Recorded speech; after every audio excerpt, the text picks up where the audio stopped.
प्यारे बच्चों, पिछले वीडियो में हमने जलवायु को प्रभावित करने वाले कारकों में वायुदाब व पवन तंत्र के बारे में पढ़ा था।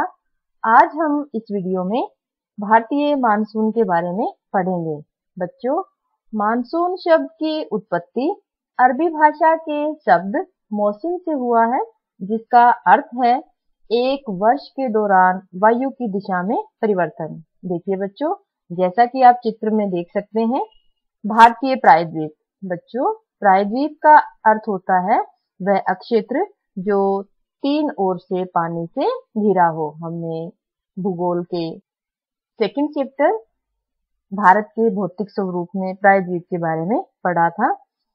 भारतीय प्रायद्वीप में ग्रीष्म ऋतु में पवनें महासागरों से स्थल की ओर चलती हैं। आप देखिए, ये पवनों की दिशा दिखाई दे रही है आपको। और ठीक इसके विपरीत शरद ऋतु में पवनें सतल अक्षेत्र से समुद्र की ओर बहती हैं। बच्चों, आज हम मानसून की प्रक्रिया को समझने के लिए महत्वपूर्ण तथ्यों का अध्ययन करेंगे, अर्थात वे कौन से कारण हैं जिससे ये पवनें ग्रीष्म ऋतु एवं मानसून के आगमन पर दक्षिण पश्चिम से, देखिए बच्चों चित्र में, ये दक्षिण है भारत का और ये पश्चिम, ये दक्षिण पश्चिम से या फिर समुद्र से स्थल की ओर क्यों बहती हैं। बच्चों, मानसून का प्रवाह या पवनें बहना बोलते हैं बच्चों प्रवाह को। ये मानसून प्रवाह उष्ण कटिबंधीय अक्षेत्र में 20 डिग्री उत्तर अक्षांश से 20 डिग्री दक्षिणी अक्षांश के बीच रहता है।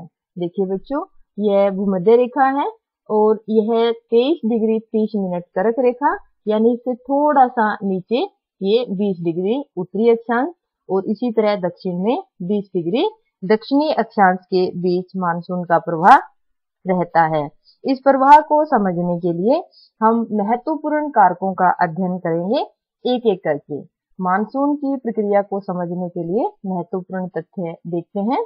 सबसे पहला, स्थल और जल के गर्म और ठंडे होने की दर में अंतर।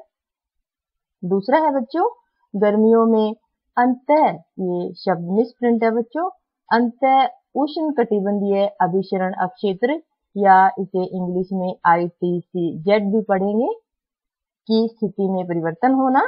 तीसरा है हिंद महासागर के ऊपर करीब 20 डिग्री दक्षिण अक्षांश पर, अर्थात मेडागास्कर के पूर्व में उच्च दाब वाले अक्षेत्र की उपस्थिति। चौथा है तिब्बत के पठार का गर्मियों में बहुत गर्म होना। और पांचवा कारण है पश्चिमी जेट धारा का हिमालय के उत्तर की तरफ विस्थापित होना। आइए एक एक करके इनको समझते हैं। स्थल और जल के गर्म और ठंडे होने की दर में अंतर, आइए इसे समझते हैं। देखिए बच्चों, हमने पहले भी पढ़ा है कि स्थल जल्दी गर्म होता है और जल्दी ठंडा होता है। सूर्यातप के कारण पवनें गर्म होकर ऊपर उठती हैं और जिससे यहाँ पर निम्न वायुदाब का केंद्र बन जाता है। वहीं पानी देर से गर्म होता है और देर से ही ठंडा होता है और यहाँ उच्च वायुदाब का केंद्र रहता है, जिसके कारण पवनें समुद्र से स्थल की ओर चलना शुरू कर देती हैं। क्योंकि बच्चों, हमने पढ़ा है पवनें उच्च वायुदाब से निम्न वायुदाब की ओर बहती हैं। देखिए बच्चों, हम अगर भारत के संदर्भ में इसे समझने की कोशिश करें तो ग्रीष्म ऋतु में भारत के स्थलीय क्षेत्र में निम्न वायुदाब का केंद्र होता है, जबकि हिंद महासागर में उच्च वायुदाब का केंद्र होता है। इसीलिए पवनें समुद्र से स्थल की ओर बहना शुरू कर देती हैं। दूसरा कारण है गर्मियों में अंतः उष्ण कटिबंधीय अभिसरण अक्षेत्र की स्थिति में परिवर्तन होना। सबसे पहले इस शब्द का अर्थ समझते हैं बच्चों। यह एक निम्न वायुदाब का केंद्र होता है और यह आमतौर पर भूमध्य रेखा से करीब 5 डिग्री उत्तर में स्थित होता है। देखिए बच्चों, यह भूमध्य रेखा है जो आपको ग्रीन कलर में दिखाई दे रही है। आपको उत्तरी गोलार्ध और दक्षिणी गोलार्ध तो अब समझ आ ही गए होंगे कि भूमध्य रेखा से उत्तर में उत्तरी गोलार्ध और दक्षिण में दक्षिणी गोलार्ध। तो 5 डिग्री उत्तर में आमतौर पर अंतः उष्णकटिबंधीय अभिसरण अक्षेत्र होता है। यह एक निम्न वायुदाब का अक्षेत्र होता है। बच्चों, पिछली वीडियो में हमने व्यापारिक पवनों के बारे में विस्तार से पढ़ा था और उत्तरी और दक्षिणी गोलार्ध की व्यापारिक पवनें यहाँ एक जगह मिलती हैं। देखिए बच्चों, हम पढ़ रहे हैं अंतः उष्णकटिबंधीय अभिसरण अक्षेत्र और यह विस्थापित होता दिखाई दे रहा है। विस्थापित का अर्थ है जगह बदलना। ऐसा क्यों हो रहा है? सूर्य की आभासी गति के कारण। अब यह क्या होती है बच्चों? सूर्य की आभासी गति के कारण ITCZ इंटरट्रॉपिकल कन्वर्जेंस जोन बोलते हैं बच्चों इसे इंग्लिश में।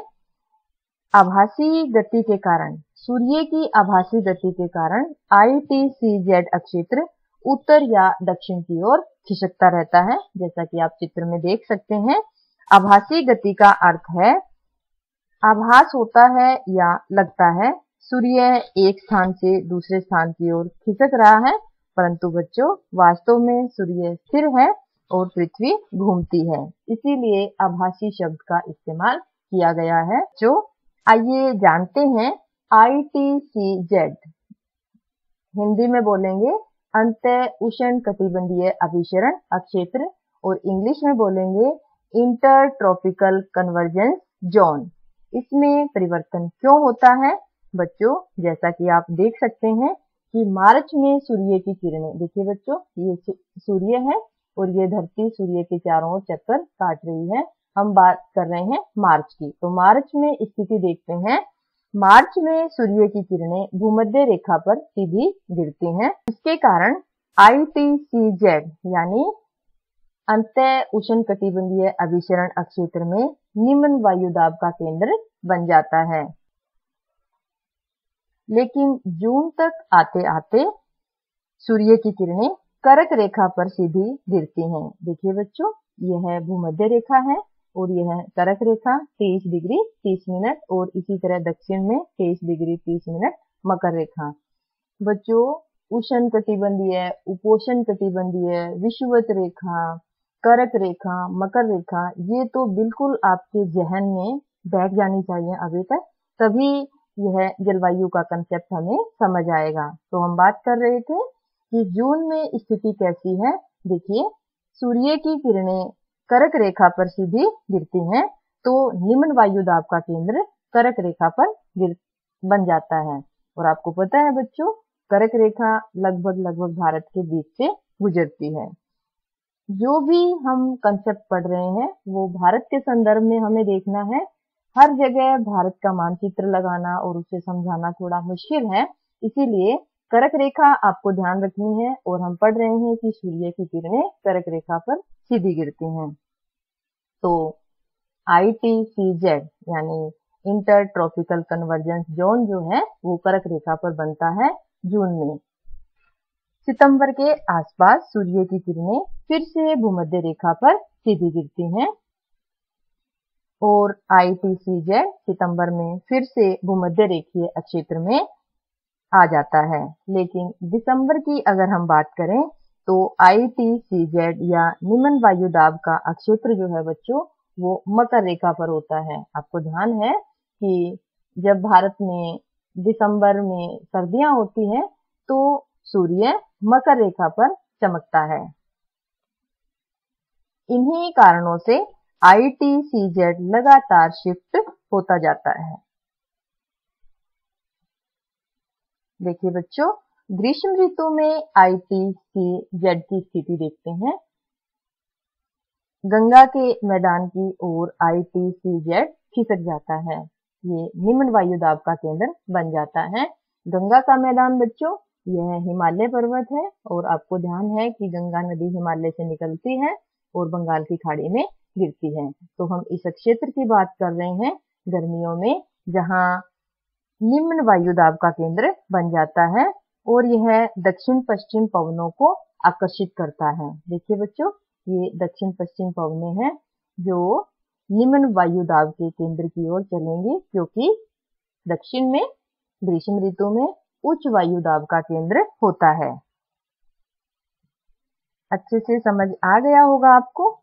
तीसरा महत्वपूर्ण कारक पढ़ते हैं।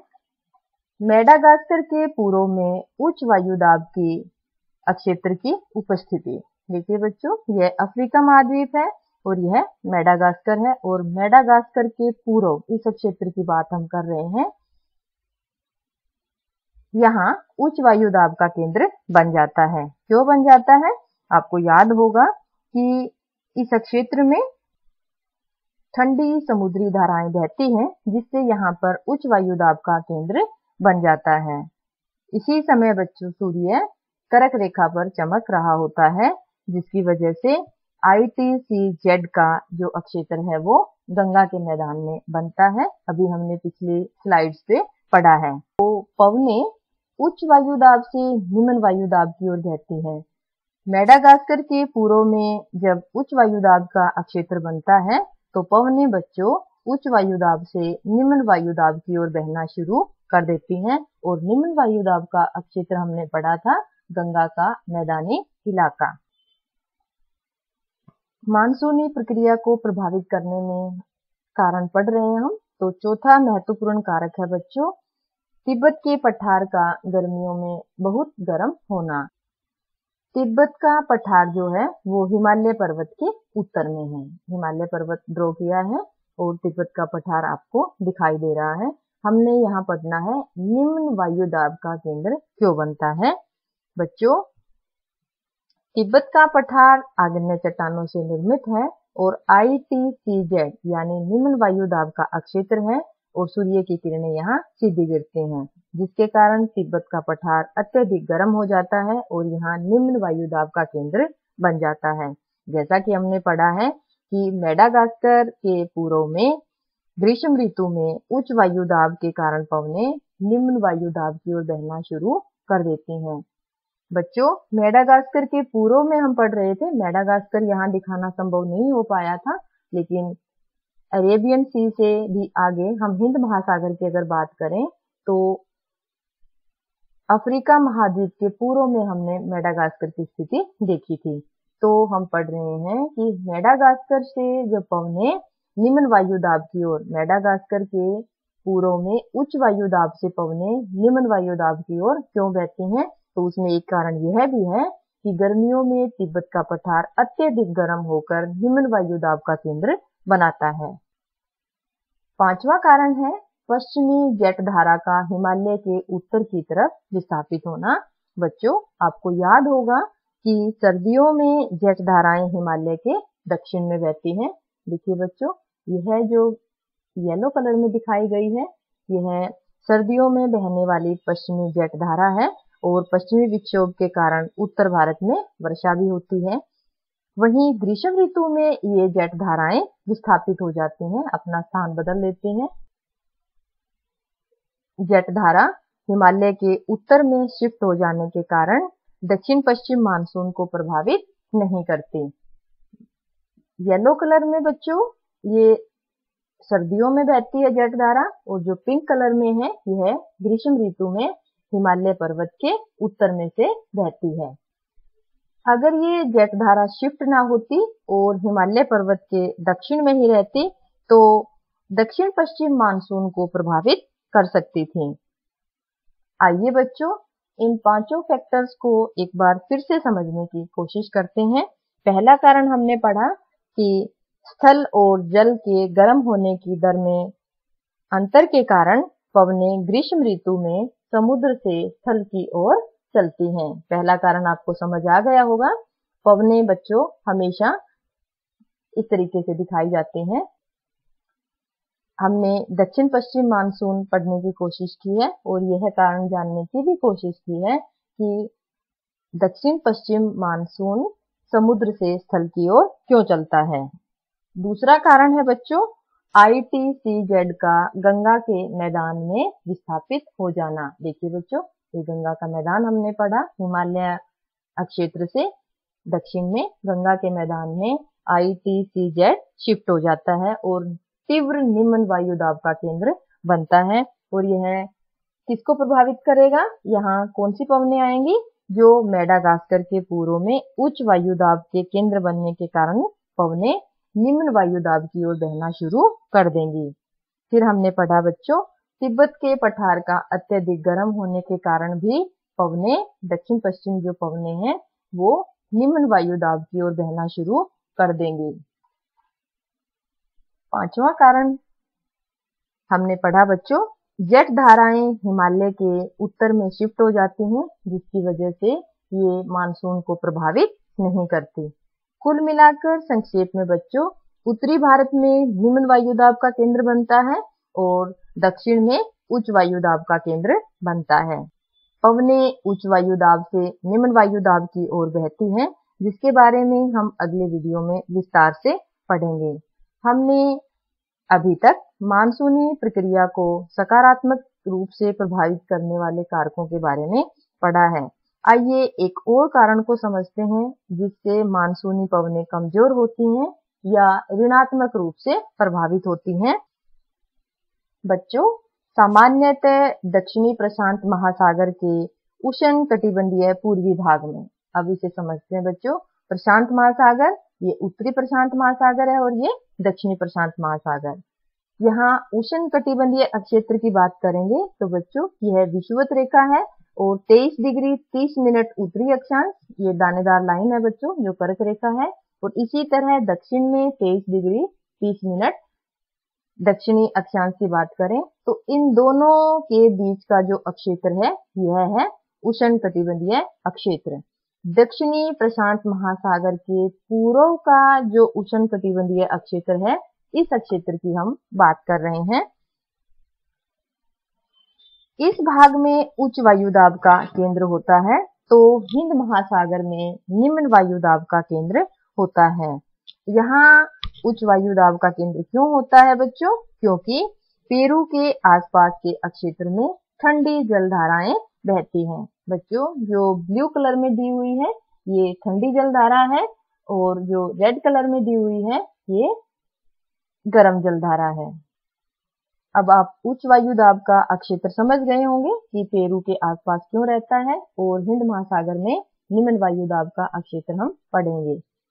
लेकिन कुछ विशेष वर्षों में इस वायुदाब में परिवर्तन हो जाता है, जिसके कारण इस क्षेत्र में, अभी हम इस क्षेत्र के बारे में पढ़ रहे थे बच्चों, पेरू के आसपास के क्षेत्र में हिंद महासागर की तुलना में निम्न वायुदाब का केंद्र बन जाता है। अभी हमने पढ़ा कि सामान्यतः यहाँ उच्च वायुदाब का केंद्र रहता है, लेकिन कई बार यहाँ निम्न वायुदाब का केंद्र बन जाता है हिंद महासागर के निम्न वायुदाब के क्षेत्र की तुलना में, जिसकी वजह से कुछ विशेष वर्षों में यहाँ तुलनात्मक रूप से निम्न वायुदाब का केंद्र बनता है और इस परिवर्तन को ही बच्चों दक्षिणी दोलन कहते हैं, याद रखना है।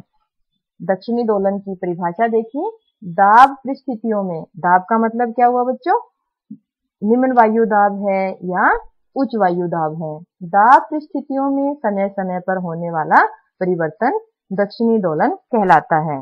इसे नापते कैसे हैं बच्चों? देखिए बच्चों, प्रशांत महासागर में ताहिती जो लगभग 18 डिग्री दक्षिणी अक्षांश, ये लगभग 18 डिग्री दक्षिणी अक्षांश और 149 डिग्री, ये 150 की लाइन आ रही है बच्चों, तो 149 डिग्री पूर्वी अक्षांश पर है ताहिती। और इसी तरह अगर हम बात करें डार्विन की, तो डार्विन बच्चों 12 डिग्री 30 मिनट दक्षिणी अक्षांश और 131 डिग्री पूर्वी अक्षांश पर ताहिती डार्विन है। जब इन दोनों क्षेत्रों के वायुदाब को नापा जाता है बच्चों, अगर ताहिती वायुदाब में से डार्विन के वायुदाब को घटाते हैं और यह ऋणात्मक आता है, जिसका अर्थ है कि ताहिती में कम वायुदाब का क्षेत्र और डार्विन में उच्च वायुदाब का क्षेत्र बनता है, जो सामान्य स्थिति के विपरीत है। क्योंकि हमने देखा कि आमतौर पर यहाँ उच्च वायुदाब का केंद्र रहता है, लेकिन अगर यहाँ निम्न वायुदाब का केंद्र बनता है हिंद महासागर में वायुदाब के मुकाबले, तो यह दक्षिणी दोलन कहलाता है। ऐसी परिस्थिति में मानसून या तो औसत से कम आता है या देरी से आता है। बच्चों, सामान्यतः दक्षिणी प्रशांत महासागर, देखिए बच्चों, हम दक्षिणी प्रशांत महासागर के पेरू के आसपास के क्षेत्र के बारे में पढ़ रहे हैं। तो पेरू के आसपास ठंडी जलधारा बहती है और उच्च वायु दाब का केंद्र रहता है, लेकिन 2 से 5 साल के अंतर पर इस ठंडी जलधारा का स्थान गर्म जलधारा ले लेती है, जिसे एल नीनो कहते हैं। बच्चों, दाब की स्थितियों में होने वाला बदलाव एल नीनो से ही संबंधित है, इसीलिए इस घटना को एंसो या एल नीनो साउदर्न ओसिलेशन कहा जाता है या एल नीनो दक्षिणी दोलन कहा जाता है। बच्चों, आज हमने भारतीय मानसून को प्रभावित करने वाले महत्वपूर्ण कारक पढ़े। अगले वीडियो में हम मानसून का आगमन और वापसी के बारे में पढ़ेंगे। आशा है आपको ये टॉपिक समझ आ गया होगा। धन्यवाद।